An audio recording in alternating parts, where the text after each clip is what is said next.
Hi అండి, welcome to SS cookings and blogs. ఈరోజు మరియు వీడియోతో మీ ముందుకైతే వచ్చేసాను. మునక్కాయ ఊరగాయ పచ్చడిని అయితే ప్రిపేర్ చేయబోతున్నాను అనమాట. టేస్ట్ అయితే చాలా బాగుంటుంది. సంవత్సరం పాటు అయితే నిల్వ ఉంటుందండి. ఎక్కడ స్కిప్ చేయకుండా ఫుల్ వీడియో చూడండి. వీడియో కొంచెం లెంతీగా ఉంటుంది. ఎక్కడ స్కిప్ చేయకుండా చూస్తే మీకు మొత్తం అర్థమైపోయిద్ది అనమాట. పక్కా కొలతలతో అయితే చూపిస్తాను. ప్రాసెస్లోకి వెళ్దాం. ఇప్పుడు వచ్చేసేయండి. నేను ఇప్పుడు 250 గ్రాముల చింతపండుని అయితే వేడి నీళ్ళు వేసుకొని ఒక పావు గంట సేపు అయితే నానబెట్టుకున్నాను. వేడి నీళ్ళు వేయడం వల్ల తొందరగా అయితే ఈ చింతపండు అనేది నానుతుందన్నమాట. ఇప్పుడు మూత పెట్టి అలాగే ములక్కాయలు తీసుకున్నాను అనమాట. ఈ విధంగా ఈ సైజులో ఉండేవి, మరీ లేతవి కాదు, అలాగని మరీ ముదురేవి కాదు.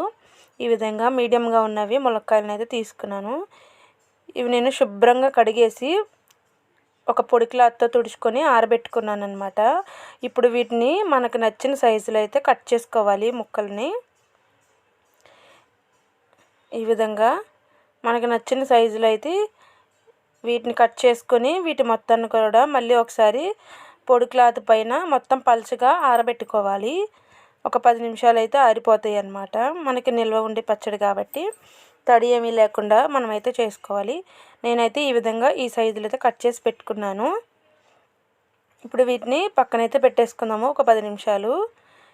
చూస్తున్నారు కదా, ఇదిగోండి క్లాత్ పైన అయితే బాగా ఆరబెట్టేసుకున్నాను అనమాట. మొత్తం ఆరిపోయినాయి. ఇప్పుడు మనం ప్రాసెస్ స్టార్ట్ చేద్దాము. చూసేయండి. ఇప్పుడు మనం ముందుగా నానబెట్టుకున్నాం కదా, 250 గ్రాముల చింతపండుని అయితే నానబెట్టాను. ఈ చింతపండు నానిపోయిందండి బాగా. ఇప్పుడు మనం ఈ విధంగా ఒక చిల్లీల గిన్నెను అయితే తీసుకొని మనం వేడి నీళ్ళలో నానబెట్టుకుని ఈ చింతపండు మొత్తాన్ని చిల్లీల గిన్నెలోకి అయితే వేసేసుకోవాలి. వేసేసుకొని మనం దీన్ని గుజ్జుని అయితే ప్రిపేర్ చేసుకోవాలన్నమాట. ఈ విధంగా అయితే మొత్తం మనం రబ్ చేస్తే కనుక గుజ్జు అనేది మనకి కింద గిన్నె అనేది ఉంది, దానిలోకి అయితే వచ్చేస్తుంది. మనకి పైన వేస్ట్ అంతా మొత్తం పైనే ఉండిపోతుంది అనమాట. చూస్తున్నారు కదా, ఈ విధంగా పక్కనైతే పెట్టేసుకున్నప్పుడు ఈ విధంగా గుజ్జును అయితే ప్రిపేర్ చేసుకున్నాం కదా. ఇప్పుడు దీన్ని ఒక 2 నిమిషాలు అయితే స్టవ్ పైన పెట్టి ఉడికించాలన్నమాట. ఈ విధంగా 2 నిమిషాలు ఈ చింతపండుని అయితే ఉడికించుకోవాలి. ఉడికించుకొని దీన్ని కూడా పూర్తిగా చల్లారనివ్వాలి. ఇప్పుడు అదేవిధంగా ఒక 1/2 కిలోనైతే ఆయిల్ తీసుకున్నాను. ఆయిల్ అనేది హీట్ అయిన తర్వాత మనం కట్ చేసి పెట్టుకున్న ఈ మునక్కాయల్ని ఈ విధంగా ఆయిల్లో అయితే ఒక 2 మినిట్స్ అయితే ఫ్రై చేయాలండి. మరీ ఎక్కువసేపు కాదు, ఒక 2 నిమిషాలు వేయిస్తే సరిపోతుందన్నమాట. కొంచెం మెత్తబడేంత వరకు వీటిని అయితే వేయించుకోవాలి. చూస్తున్నారు కదా, వేగిపోయినాయి అన్నమాట.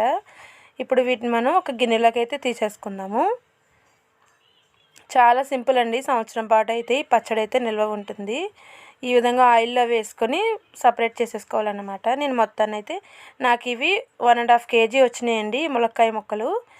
ఈ విధంగా ఒక గిన్నెలోకి అయితే వేయించి పక్కన పెట్టేసుకున్నాను. ఇప్పుడు ఒక 2 స్పూన్ల మెంతులు, 2 స్పూన్ల ఆవాలను ఒక బాండీలో వేసుకొని దోరగా ఫ్రై అయితే చేసుకోవాలి. ఫ్రై చేసుకుని వీటిని అయితే పొడి చేసి మనం పక్కన పెట్టేసుకోవాలన్నమాట. అలాగే ఈ వెల్లుల్లిపాయలను కూడా పేస్ట్ చేసి పక్కన పెట్టుకోవాలి. ఇప్పుడు అదే ఆయిల్లో ఒక 1 స్పూన్ వరకు ఆవాలు, అలాగే 1 స్పూన్ వరకు జీలకర్ర వేసుకొని ఇవి కొంచెం చిటపటలాడేంత వరకు మనం వీటిని ఆయిల్లో అయితే ఫ్రై చేసుకోవాలి. 1.5 kg ములక్కాయలకి 1/2 కిలో ఆయిల్ అయితే సరిపోతుందండి. ఈ విధంగా ఆయిల్లో ఇవి ఫ్రై అయిన తర్వాత మనం ఇందాక వెల్లుల్లిపాయలు తీసుకున్నాం కదా, వాటిని పేస్ట్ చేసుకున్నాము. ఆ వెల్లుల్లి పేస్ట్ కూడా వేసేసుకోవాలి. ఈ విధంగా వెల్లుల్లిపాయ పేస్ట్ నేను ఒక పెద్ద సైజు వెల్లుల్లిపాయను 2 తీసుకున్నాను. పైన పొట్టు తీసేసి ఈ విధంగా వేసుకోవాలన్నమాట. ఇప్పుడు అది కొంచెం వేగిన తర్వాత మనం ముందుగా ఉడికించి పెట్టుకున్న ఈ చింతపండు గుజ్జు అనేది కూడా వేసేసుకోవాలి. ఇదే అన్నమాట మనకి గ్రేవీ. ఈ విధంగా ఆయిల్లోనే వేసేసుకొని ఒక 2 నిమిషాలు అది కూడా ఈ విధంగా మొత్తం కలిపేసుకోవాలి. ఈ విధంగా కలిపేసుకున్న తర్వాత కారాన్ని అయితే మనం 350 గ్రాముల కారాన్ని కూడా వేసుకోవాలి.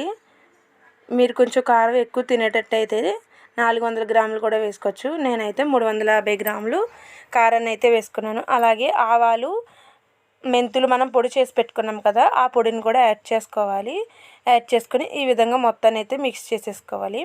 అదేవిధంగా నేను రాళ్ళుప్పును అయితే తీసుకున్నాను, మిక్సీ పట్టుకున్నాను అనమాట. రాళ్ళుప్పు అయితే టేస్ట్గా ఉంటుంది.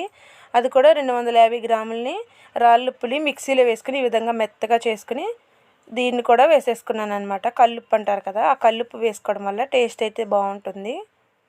ఈ విధంగా ఉప్పును కూడా వేసిన తర్వాత మొత్తం ఒకసారి మిక్స్ చేసేసుకోవాలి. మిక్స్ చేసుకుని స్టవ్ని అయితే ఆఫ్ చేసేసుకోవాలి.